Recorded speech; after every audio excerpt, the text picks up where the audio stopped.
Divorce happens.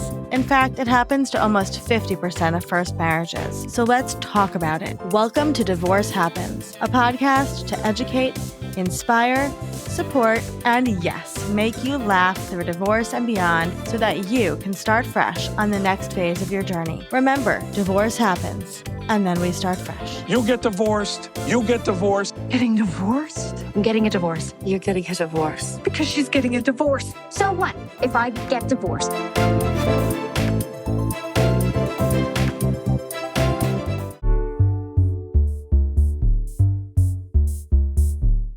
Hey, it's Olivia coming at you with a quick solo episode. And today I want to answer one of the most common questions I hear from women in this community. It comes up in my DMs, in my emails, and conversations at events. It almost always sounds like some version of this. Hey, Olivia, how do I actually tell my husband I want a divorce?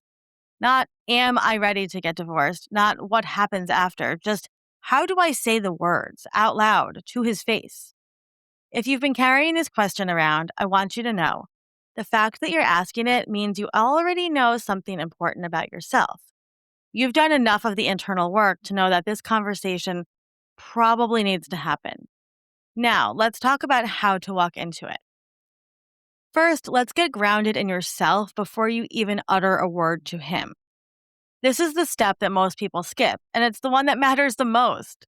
Before you sit down with your husband, sit down with yourself. You don't need to have every detail figured out. You don't need a plan for the house or the holidays or co-parenting schedules. But you do need to feel clear enough in your decision that you can say it without immediately taking it back.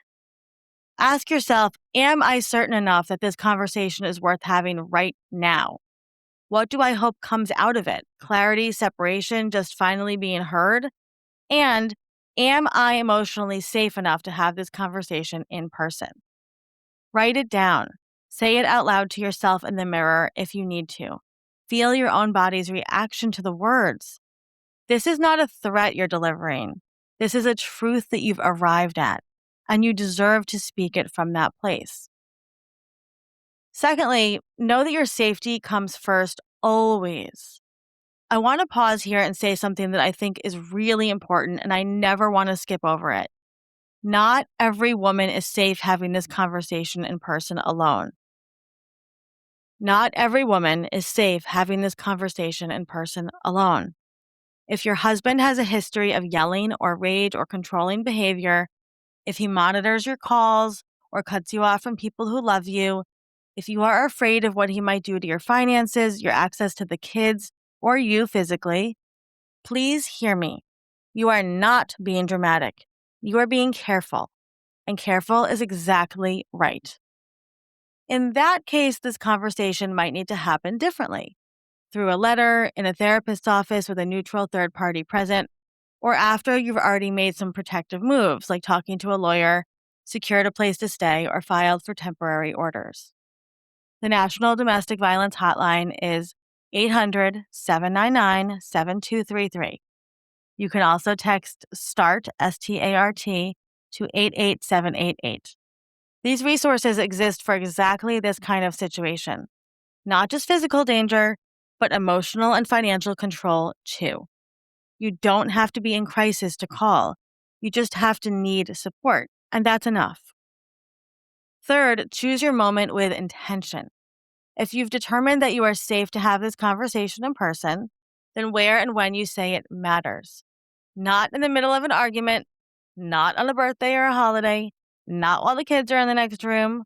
Choose a time when he's relatively calm and present, not distracted, not exhausted, not already in a reactive place.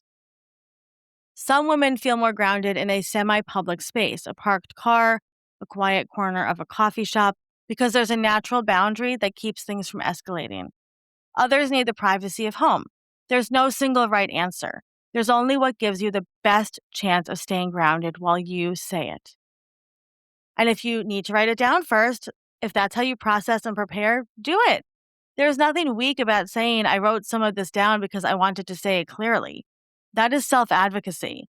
That is you taking this seriously enough to prepare. And you don't need a perfect speech. You just need a true one.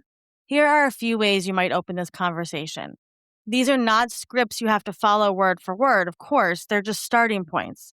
Take what fits your voice and your relationship. Something like this. I need to talk to you about something I've been holding in for a long time. I've made the decision that I want to end our marriage. I've thought a lot about this, and it's not something I'm saying out of anger. It's something I believe is the right path forward for me and for our family. Or, this is one of the hardest things I've ever had to say to you. I want a divorce. I know this might come as a shock, but this is something I've been quietly working through for a long time. I'm not blaming you. I'm just ready for a change. Or something like, I'm scared to say this out loud, but I've been carrying this for a while. I want to get divorced. I've tried so hard to make things work, but I cannot keep pretending I'm okay. I'm not. I'm choosing a different path for myself and for our family's future. Notice what all of these have in common. They are calm, they are clear. They do not over-explain, over-apologize, or leave a door open that you don't actually want left open. You are not asking for permission. You are communicating a decision. And finally, be ready for any reaction and know that none of them are yours to fix. He might cry, he might rage, he might go completely silent. He might say, "Me too." He might beg, he might threaten. Whatever happens in that room, his reaction is not your responsibility to manage, solve, or take back. If he raises his voice, you are allowed to say, "I'm not going to argue or raise my voice. I'm open to talking more when things feel calmer." And mean it. You do not have to finish this conversation in one sitting. You do not have to answer every question he has today. You are allowed to say, "I'm still working through some of these details," and leave it there.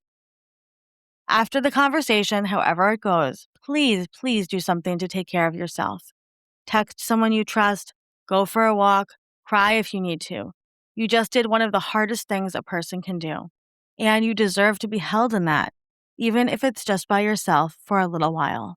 If you're not quite there yet, and you're still in the stage of figuring out how to even start a conversation about where the two of you are, go back and listen to the episode about how to possibly separate when communication is gone.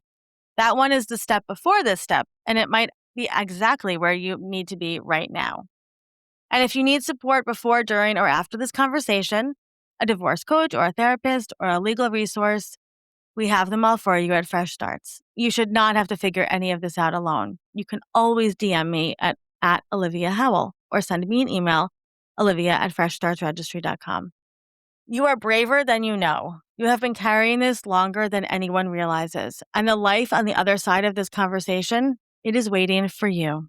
I'll see you in the next episode.